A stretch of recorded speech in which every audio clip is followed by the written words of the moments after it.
Hey everyone, dear friends. This is Drake on the Crime Story Diaries channel. Today we'll be examining a disturbing case, so I invite you to watch the video. Don't forget to leave your comments and likes. From the outside, the Inman family seemed like the epitome of perfection. Every Sunday they attended church together, demonstrating exemplary piety. However, few people in their circle could imagine the secrets hidden behind the closed doors of this respected household. The story of William and Sandra began back in 1983 when they first met at church. He was 18 and she was only 16. With their parents' blessing, the young couple soon got married and settled in the small town of Logan, Ohio. Bill Inman considered himself a deeply religious man. Working as a builder, he dedicated his free time to serving at the Evangelical Church of the Tabernacle of Faith, located near Nelson Villa. There, Bill played musical instruments, while Sandra, being a housewife, supported her husband in his spiritual pursuits. In 1984, the couple welcomed their firstborn, a son named William Jr. To avoid confusion, the church community called the father Bill and the son Will. As the years flew by, Will gradually grew up. In 2001, when he turned 17, he met 15-year-old Summer Cook during a church service. The circumstances of their meeting remarkably resembled the love story of Bill and Sandra. The young couple dated for 3 years, and when Summer reached adulthood in 2004, they got married. The newlyweds immediately moved in with Will's parents in their spacious house in Logan. That same year, 39-year-old Bill Inman proclaimed himself a spiritual leader. He transformed his garage into a makeshift church and began holding services there. Despite the skepticism of local residents towards the self-proclaimed pastor, his mysterious home church gradually began attracting parishioners, first neighbors, and then their acquaintances. People came to pray, find solace, and leave donations. In 2005, Will and Summer became happy parents of a boy named Alex. However, along with the joys of parenthood, the young couple faced financial difficulties. Bill's church activities did not bring in substantial income, so the family decided to try their luck in another state. In search of a better life, the Inmans moved to Florida in 2006. In their new location, Bill and Will quickly found work in the construction industry, building hotels. Meanwhile, Sandra and Summer took care of the home and raised little Alex. However, after just 2 years longing for their hometown, the family returned to Ohio. Unfortunately, during their absence, they had lost the right to buy back their previous house in Logan. They had to rent another place in the rural area of Vinton. Almost immediately after returning, in 2008, Will and Summer became parents again this time. They had a daughter named Kaylee. 2 years later, the couple's third child, a girl named Alana, was born. Despite the challenges of raising young children, the young parents tried to set aside time for themselves. Almost every weekend, they left the kids under the care of Bill and Sandra, who gladly took on the roles of grandmother and grandfather. For the elderly couple, their grandchildren became the true meaning of life. In the spring of 2010, Bill Inman officially became a pastor, heading the Church of the Tabernacle of Faith. Together with his wife, he also founded a charitable organization called Ranch of Mercy, aiming to help the underprivileged, those who had lost their jobs or homes. Bill dreamed of building a large shelter for orphans and widows with his own hands. However, there was a lack of funds to realize this plan. That's when Bill came up with the idea of holding a lottery. By selling tickets for $10 each, he hoped to raise the necessary amount. The lucky winner would receive a new house or $200,000. Additionally, Bill promised to raffle off 99 other valuable prizes. Information about the lottery was disseminated through local media and advertising. Bill personally went door to door, urging people to join the good cause and purchase tickets. He assured that the proceeds would go towards building a shelter for the needy. In total, Inman managed to sell 100,000 tickets and raise $1 million. The prize draw was scheduled for September 2010.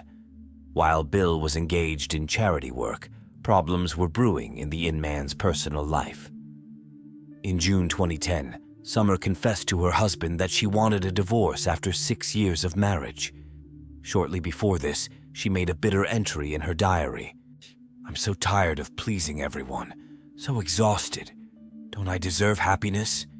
Don't I have the right to fall in love again and feel loved in return? Maybe it's not the best time, but I have to tell Will the truth. He needs to know that I don't want to be with him anymore. I need to be alone, figure myself out, understand who I really am. Because right now, I'm just a slave who follows orders. I love my children endlessly and wouldn't trade them for anything. But I don't want them to see their mother simply obeying someone else's will. I don't know how Will is going to react to this. Maybe he'll get furious, try to take the kids and run away, or start threatening, hurting me. I think we should have equal time with the children. I know his parents will be against it and will try to convince me to stay, but I understand that it won't change anything. Yesterday, Will asked me what I want, and I couldn't answer, because I only know what I don't want: to be unhappy, to feel trapped. But I remained silent. Every day, all I can do is cry and sleep, nothing more. I just don't know how to get out of this situation and make everything all right.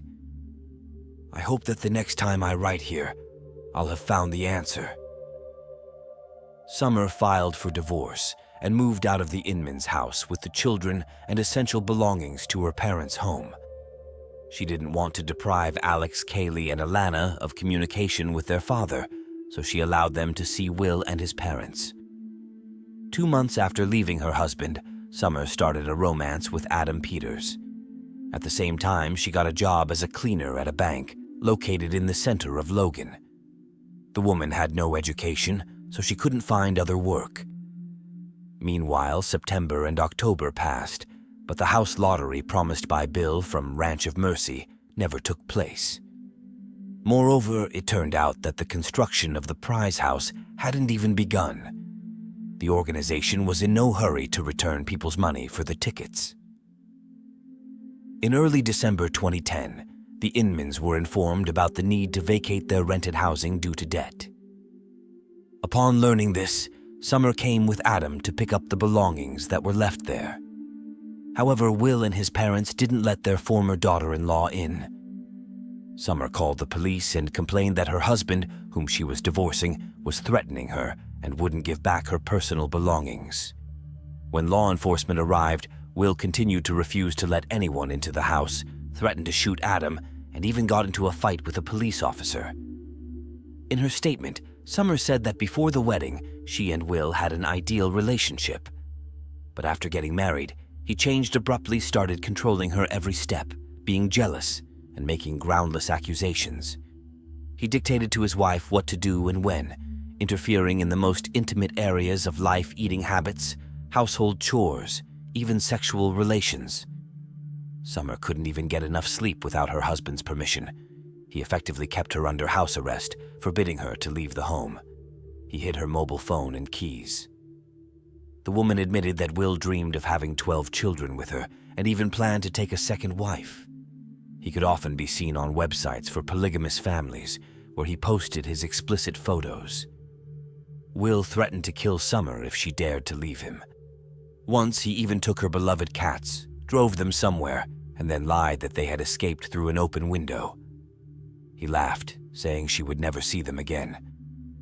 After his wife's accusations, Will tried to justify himself. He claimed he took away her phone and keys because he suspected her of cheating. As for the cats, he simply took them to a shelter because they were scratching the furniture and attacking family members. Will was prohibited from approaching Summer and was sentenced to a fine and probation. At the same time, a custody battle erupted between the two families. The Inmans filed a police report accusing Adam Peters of being dangerous to Alex, Kaylee, and Alana. A terrifying event occurred late in the evening of March 22nd, 2011. 25-year-old Summer was finishing her shift at the bank. As usual, she cleaned up the workspaces and went outside around 11 p.m. to take out the trash. Before that, Summer had sent a message to Adam, whom she was supposed to meet after work. But he never saw his beloved again. Worried, Adam went to the bank after midnight. He didn't find Summer, but near the dumpster, he saw her belongings, her phone, keys, a running player with headphones. A little further, in the bushes, lay her jacket. Adam called the police and informed Summer's parents about her disappearance. At first, the family thought the woman might have been delayed at work or lost her personal items, but the bank's security service assured them they hadn't seen her after the end of her shift. When law enforcement arrived at the scene, several witnesses were already waiting. 2 women who were out for a jog at the time said they had witnessed Summer being abducted by unknown individuals an hour earlier. According to them, when the woman approached the dumpster, a white Ford Crown Victoria driven by a blonde pulled up. 2 men in black balaclavas jumped out of the car, grabbed Summer, and forcibly pushed her into the back seat. The victim resisted, screamed, and begged for help. One of the witnesses tried to intervene, but the female driver sprayed pepper spray in his face. After that, the kidnappers fled with Summer. The women immediately ran to the nearest police station and reported what they had seen. However, for some reason, law enforcement treated their statement with skepticism, even suspicion. They decided that the witnesses had made up this story for fun. A whole hour passed after Summer's parents contacted the police before they finally arrived at the crime scene. Unfortunately, it was too late. The missing woman could not be found while the trail was still hot. News of the abduction of 25-year-old Summer Inman instantly spread through the local media. Hundreds of concerned residents of Logan rallied to help with the search. But days passed, and hope of finding the woman alive faded. The parents of the missing tried not to think about the worst. A few weeks before the tragedy, Summer had posted a photo on Facebook with Adam and the children. In it, they looked like a happy family. Seeing this photo on Adam's page, Will Inman became genuinely enraged. There had long been a quiet confrontation between these 2 men. It turned out that Summer had met Adam even before deciding to divorce her husband. In the spring of 2010, Peters got a job working for the Inmans, taking care of their house and yard. That's where he fell for Summer. Initially, the woman rejected Adam's advances, but eventually gave in. In her diary, there is an entry. When our eyes met, I realized that the devil had taken hold of me. I didn't listen to the voice of God. I tried to stop myself. My mind screamed, "Run! Get out of here now!" But I stayed and allowed Adam to embrace me and then delve deeper. I regret it. I am guilty. Meeting Adam was the beginning of the end for Summer and Will's marriage. The woman realized that she wanted to be happy, to love and be loved. So she filed for divorce. 5 days before Summer's disappearance, Will tried to challenge the amount of alimony in court. He didn't want to pay his ex-wife $150 per child every month and asked to reduce the amount to $50. After all, at that time, his annual income was only $6,000, $500 a month. Will, along with his parents, fought for sole custody of the children, but the judge rejected their demands. Bill and Sandra missed their grandchildren very much, as they were the meaning of their lives. After parting with Summer, the elderly couple had noticeably lost weight and become haggard. In March 2011, shortly after Summer's disappearance, the police found the Inman family. Bill, Sandra, and Will were hiding in the home of Bill's mother, a 70-year-old woman from Jackson County, Ohio. During the interrogation, all 3 unanimously assured that they were not involved in Summer's abduction. They claimed that on the night in question, they had gone to Cleveland to look at a new house. On the way, the car broke down, and they had to spend the whole night repairing it on the side of the road. They only returned home to Logan in the morning. The Inman said that they had always treated Summer well and rarely argued with her. But ever since Adam Peters appeared in their home, a dark streak had begun. Bill, Sandra, and Will called Adam a bad person who had destroyed a once happy and strong family. The police were interested in the white Ford Crown Victoria parked near the Inman's house. They confiscated the car's GPS navigator and checked the route. It turned out that on the afternoon of March 22nd, when the kidnapping occurred, the car was in Logan. In the evening, at 5:30 p.m., the GPS was turned off and only turned back on the next morning, March 23rd, again in Logan. No evidence of the Inman's trip to Cleveland could be found. Moreover, according to telephone records, all night from March 22nd to 23, the suspects were in Logan. Then information came in that on the morning of March 23rd, at 7:30 a.m., Bill, Sandra, and Will were seen at a car wash. They took the car for a full interior cleaning. Summer was not with them. After that, the Inmans went to Cleveland, where they changed tires at an auto repair shop. The mechanic found it strange that Bill decided to replace almost new tires with old ones. Allegedly, he simply didn't like the previous ones. The Inmans also tried to change the appearance of the car. Bill removed the police spotlight he had once installed near the side mirror. After the arrest, Bill tried to convince his elderly mother that they were not guilty of anything and that these trials were God's punishment. However, after several hours of interrogation, realizing that all three of them faced the death penalty, Sandra gave in. The woman confessed that it was them who had kidnapped Summer on that fateful night. The men in balaclavas were her husband Bill and son Will. According to Sandra, the abduction was entirely her idea. She only wanted to scare her daughter-in-law so that she would allow Will to see the children. But everything went wrong. It says that you will plead guilty to murder and kidnapping. That they will recommend 9 years on the murder charge and 3 years on the kidnapping. To be run consecutive for a total of 12 years. The pipe that she's inside of, anything like that? No, it's the thing. Like a cistern, the Yeah. lid that she would pop up. Whose idea was it to take her, to get her? I think it was probably my idea more than anybody, because I kept on and on and on about, why. Did you know when you kidnapped her that she was going to end up dead? No, oh Lord, no. Okay. I thought I could talk to her. Okay, so the whole thing was just to try to scare her, get some sense into her, and that's what Yeah. when you guys grabbed Whenever her? we drove out, we drove out. Bill helped her up in the car. Okay, I was going to say, because the witnesses Yeah. saw Bleach Blonde driving.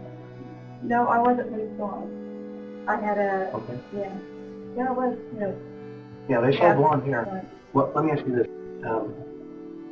Bank, and here was the dumpster, and this was the alley that went down, and then there was a parking lot down here behind the B&B. That's kind of what that was. In your mind, she was never supposed to end up dead. No. Okay. You were just going to scare her. No, Try to talk some sense into it. yeah. Okay, so he zipped the hands together, and what else happened? I'm sure that he was still struggling. When we were trying to say, things like, there's people in the week, there's a program, there's only one, there's a week, and I said, you said, people just want to listen. And I said, stop. And it happened. It wasn't 2 people or something. Okay, so she died as a result of what Willie did to her then? Was she like screaming and yelling and making a lot of racket? Well, she was screaming and she told me that we'd tried to. Well, it's all three. It's mainly my fault. Well, but he took all three of them too. Your husband and your son both held her against her will, put her in the car, did restrain her. I mean, it's all three of you. It may have been your idea to begin with, but they went right along. done it for me. When Summer was pushed into the car, Will tied her hands, feet, and neck with plastic ties. The woman fought and screamed, and then suddenly fainted. Will noticed that Summer was showing no signs of life. He wanted to cut the bindings and free her. He shouted to his mother, "Mom, where's the knife? I can't find it." While the family was frantically searching for the knife, a few minutes passed. It was too late to save Summer. She had suffocated. Sandra swore they didn't want to kill their daughter-in-law, only to scare her in order to settle the custody dispute over the grandchildren and have the opportunity to see them at least on weekends.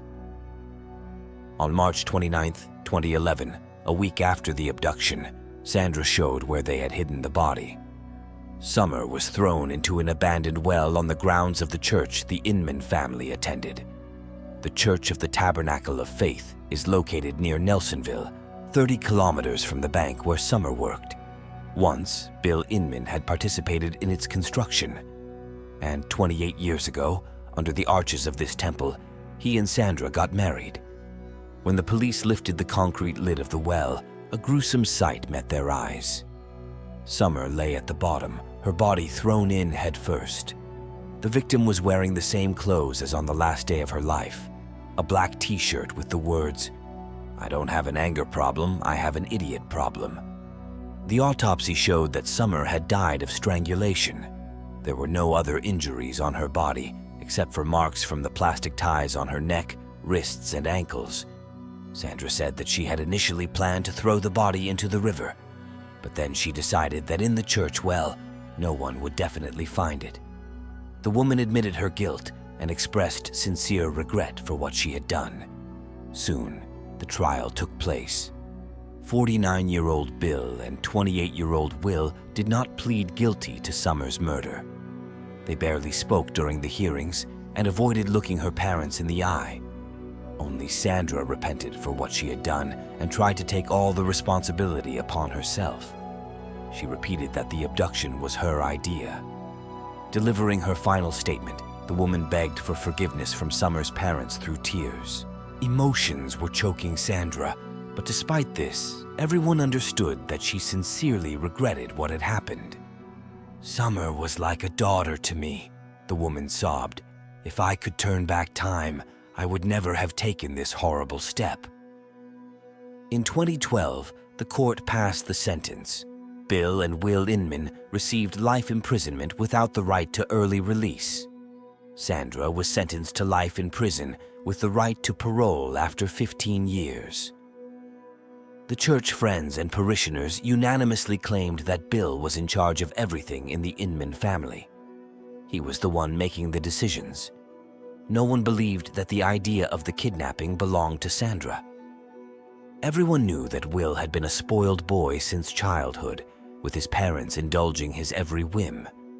The defendant herself understood that her husband and son were just as guilty as she was. But Sandra tried to take the blame until the very end, hoping to soften their fate. Alex, Kaylee, and Alana remained under the care of Summer's deceased parents. For a long time, they could not explain to their grandchildren where their mother, father, grandmother, and grandfather had gone. The tragedy of the Inman family serves as a warning about how hidden anger, jealousy, and the desire to control someone else's life can lead to fatal consequences. Bill and Sandra, who were a model of piety and family values to everyone, turned out to be real tyrants to their daughter-in-law. Summer became a victim of a toxic relationship where her will and desires were suppressed, and attempts to break free cost her life. Will, raised in such a suffocating atmosphere, grew up selfish and unwilling to compromise. His obsession with the idea of getting his wife and children back at any cost ultimately turned against him. The Inman's terrible crime forever destroyed several families, deprived 3 small children of their mother, and a grandfather and grandmother of their closest person. This story is a reminder of how important it is to let go of grudges in time, respect other people's boundaries, and build relationships based on mutual trust and respect. Because suppressed anger sooner or later explodes, taking away the most precious things in our lives. Share your thoughts about this story in the comments, and don't forget to like this video if you enjoyed it.